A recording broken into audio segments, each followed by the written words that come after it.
a dual disclosure, and we rely on the disclosure from the political parties. In an event where the political party has not disclosed to us, we won't be in a position to know whether there was a brown envelope, unless Natasha knows and she has prima facie evidence that there is. Then Natasha can bring that information to our attention for investigation. You're correct, in the first quarter, there were instances where there was an absence of dual disclosure. However, you might have seen in the statement that in an event where there's non-compliance, the law requires that we request, the transgressor to submit, representation to us.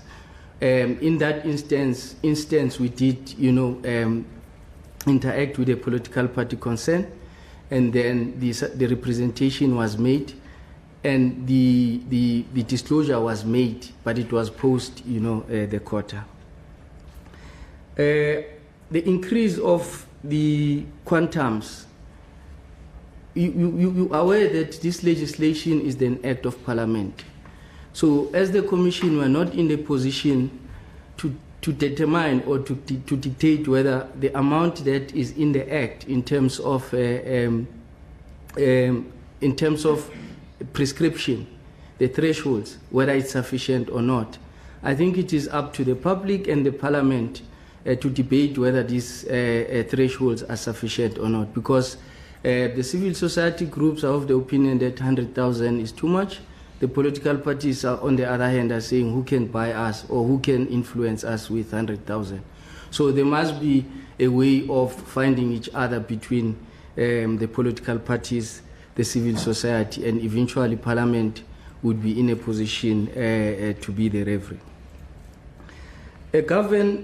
The four political parties that failed to submit the audited financial statements at the end of September, 3 of those to date, they haven't submitted the audited financial statements.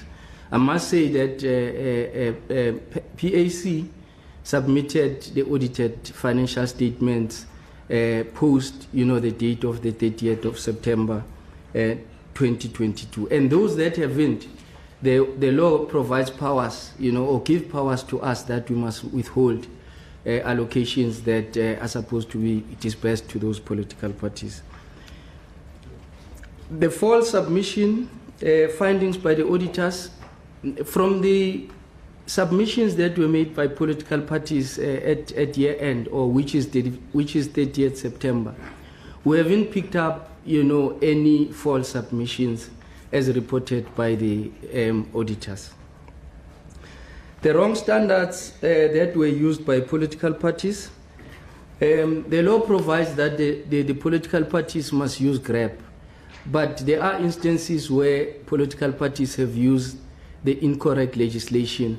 We wrote to them as well to request them to write representation on the incorrect legislation that has been used. And we did assessment internally, and we were of the opinion that what is key in that instance is to, submit. What the political parties have done is to submit the information that the public and the society out there is wanting or is prepared to see. So we were not hard to those political parties. We accepted the representation with the hope that in the future years they are going to use the correct legislation, which is GRAP. Direct donations by the ANC. The audit opinion, the auditor explained that they couldn't rely on the information that was outside what the ANC has submitted. What does that mean? The auditor was appointed by the national office, which is Luthuli House in this case, but the political party has got substructures, such as the Youth League, Women's League, you name them. Now, the reason why they couldn't issue the unqualified opinion it is because they said they didn't receive the financial statements from those substructures. So the only information that they could rely on, it is information that was submitted at national office. Therefore, they were looking at inclusive, not inclusive information, which was only coming from national office, not from the substructures of the ANC. Hence, they disclaimed what they audited, which was the information that was only submitted by national office. The Multi-Party Democracy Fund, the slow takeoff, we are equally disappointed, as we expected, that this fund, as it is meant to fund,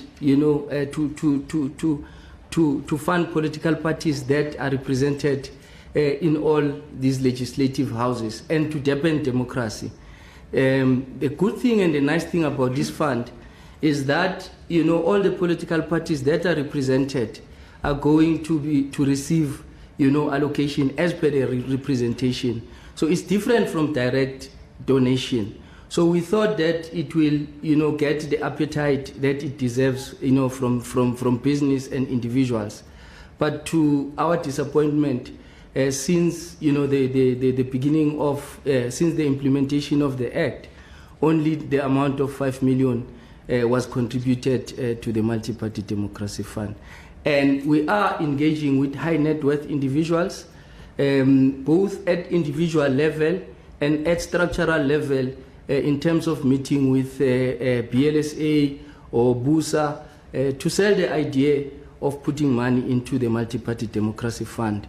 But as things stand, there's little money that has been contributed to this fund. Thank you very much. I'm not sure the CEO. Thank you very much, Madam. The questions have all been covered. Are there any other questions I'm missing? Any issues of clarity before I close? Yeah, I see a hand up there. There's a follow-up from the side? Okay. I've got two hands. Okay. I've got Piladi with South Africans Online, especially the media that have raised questions. Whilst, Piladi, let me get to the floor first, whilst we're getting ready to read the questions to us. I've got two questions from the floor. Good day, guys. Nkosinathi Shazi from the News. Mine is a more general question. I just wanted to find out from the IEC, where are you guys in terms of states of readiness, just with regards to the upcoming elections? And with the energy crisis coming up compared to the economy of South Africa, is the IEC concerned about load shedding? Is it identified as a threat as we head to the elections? Thank you.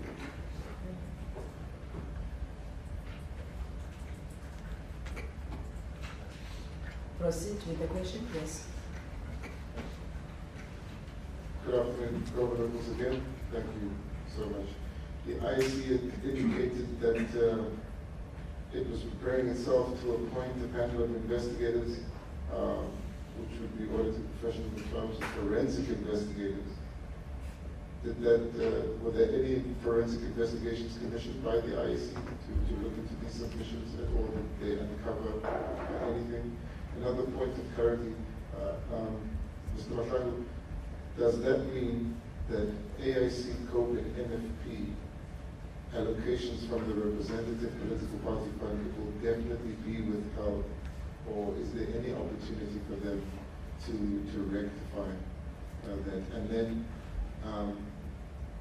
the 474 parties which did not submit the financial statements, the underrepresented parties, are they being pursued in terms of Section 15 for a fine, which is maximum up to 500,000 rand, or is there a different kind of penalty process or follow-up process that those parties will face? What is the worst outcome of that process? Thank you. Thank you very much. May I request Piladi to address the questions from online platform? Good afternoon. We've got a question from Stephen Lang, and his question reads as follows. When a person buys a table or a space at a gala dinner or other event and pays a large sum of money, does that count as a donation or party funding?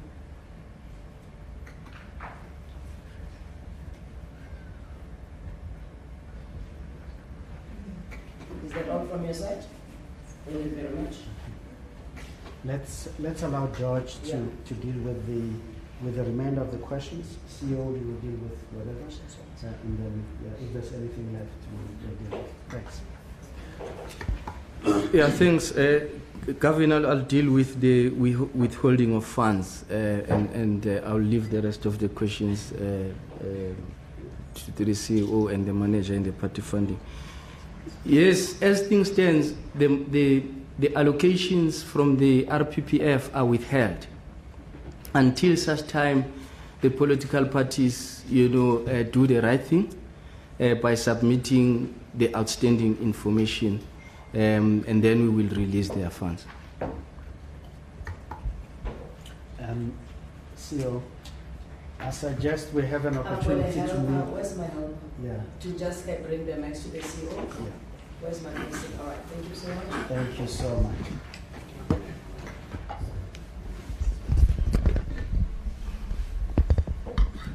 There we go. All right.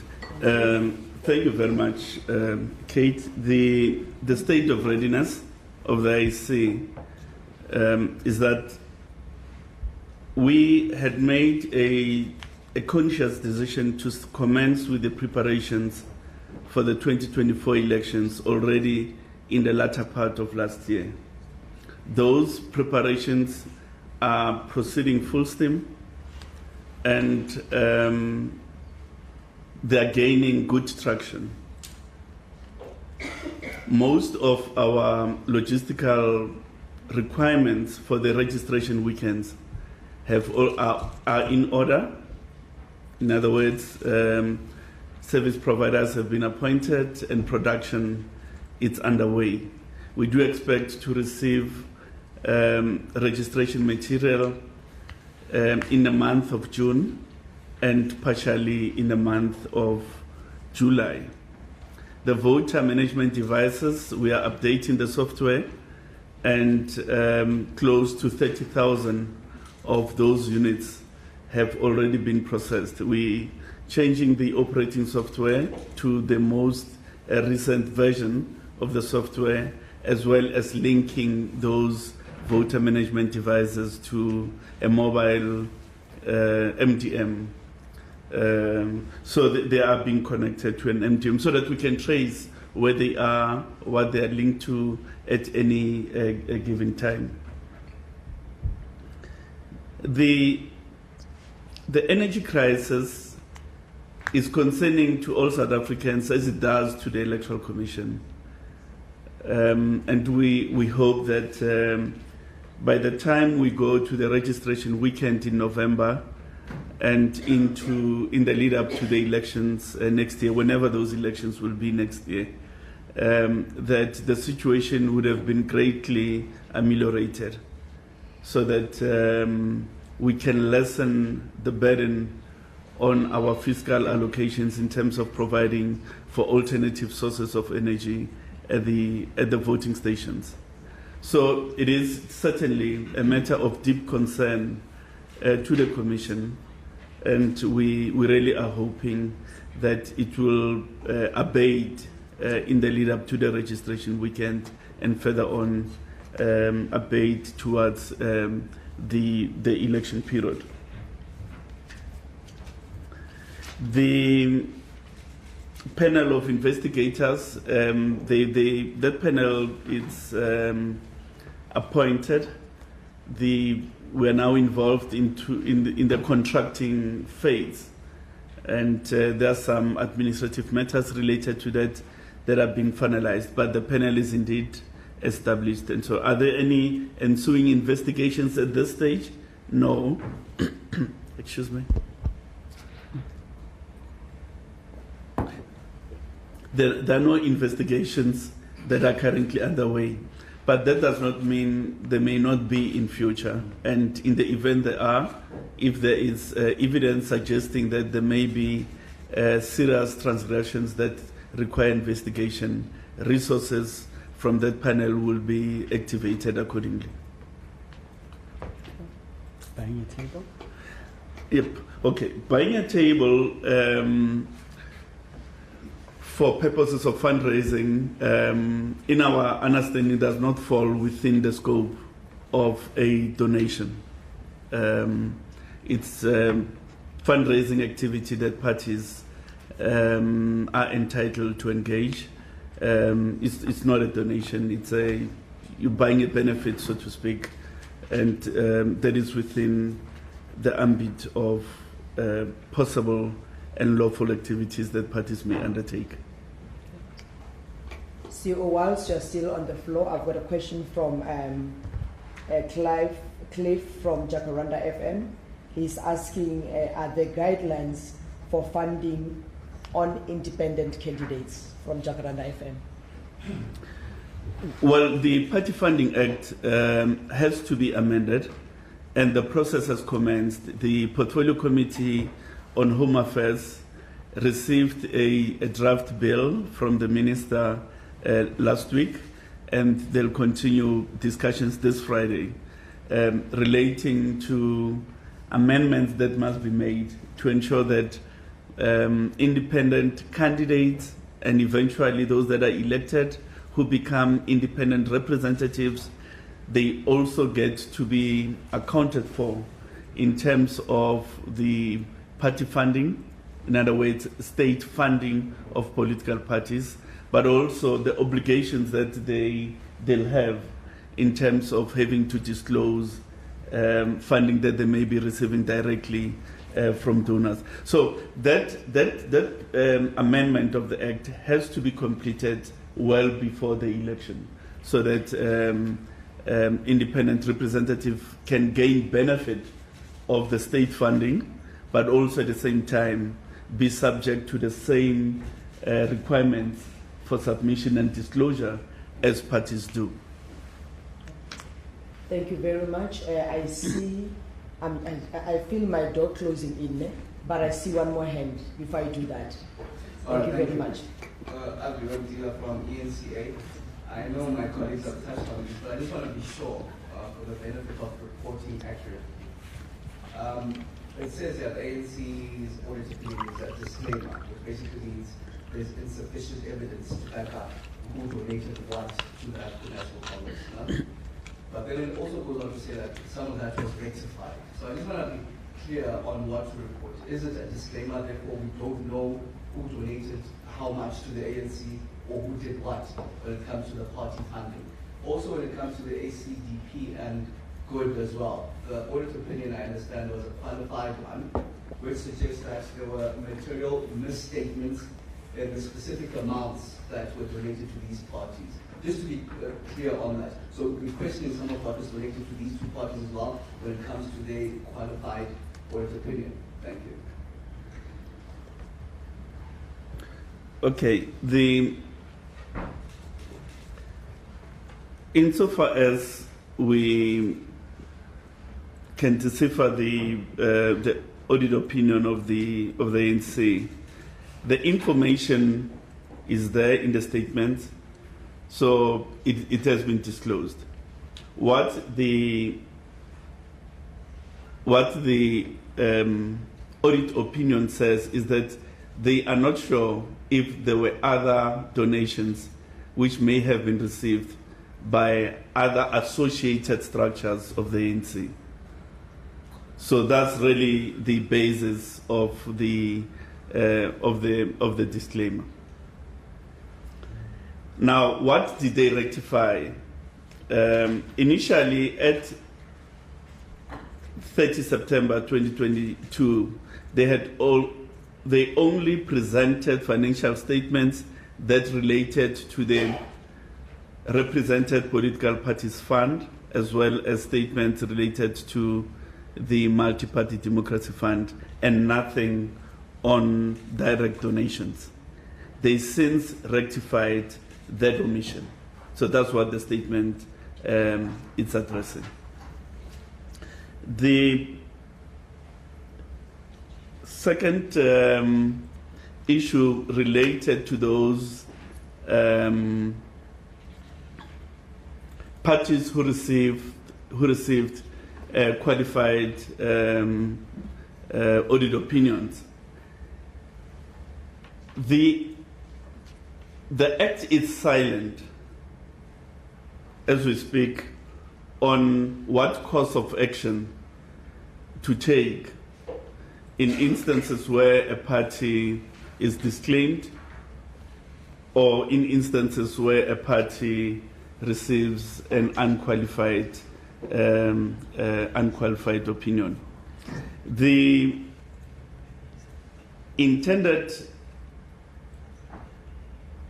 interventions that we've made in terms of asking parties to make representation and directing them, issuing directions to ensure that they comply with the Act, relate to instances where parties have not submitted financial statements at all, and parties who submitted after the prescribed deadline of the 30th of September 2022. Thank you. Sorry, Kate. I think I have some privileged information that I think we need to give to you in respect to the additional question that a viewer has asked. I'm going to ask George to deal with the good and ACDP matter. They are also in the statement and they are really easy to deal with. And let's just dispense with them, George, if we can. Thank you. Especially on a rainy day. Thank you. Yeah, thank you very much, Aviwe. The qualified audit opinion for ACDP and good. In auditing lingo, qualified doesn't really mean there's a misstatement. What has happened in the case of ACDP, the auditor is qualifying his or her opinion on the basis of the information that was brought before him. So basically the auditor says, I'm auditing and I'm limited to this information that has been brought before me. Anything that is outside what was given to me, I am not going to express an opinion on it. Therefore, I qualify my opinion on that basis.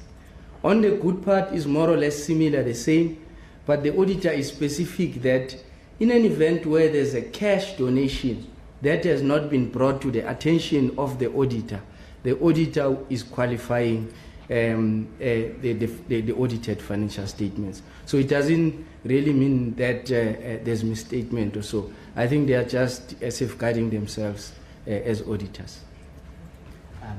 On that note, that Judge Matlamu, thank you for the privileged information coming from the chairperson's desk. Thank you very much for joining this afternoon's press briefing. I just wanted, let me take this privilege, Chairperson, that as we recruit the electoral staff for the 2024 national and provincial elections, we're picking up a few fake sites that are claiming to recruit for elections. So I say to South Africans, please be on the lookout. If you see a site and you're not sure about it, our platforms are available 24 hours. You can come through our social media, you can come through our landlines. Any of our platforms are there to ensure that you don't get scammed and with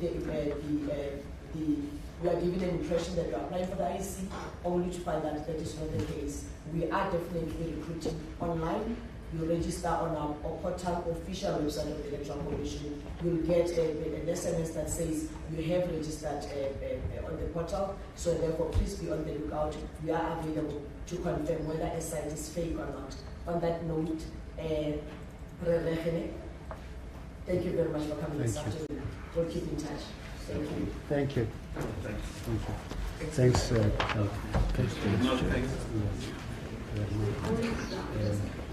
No,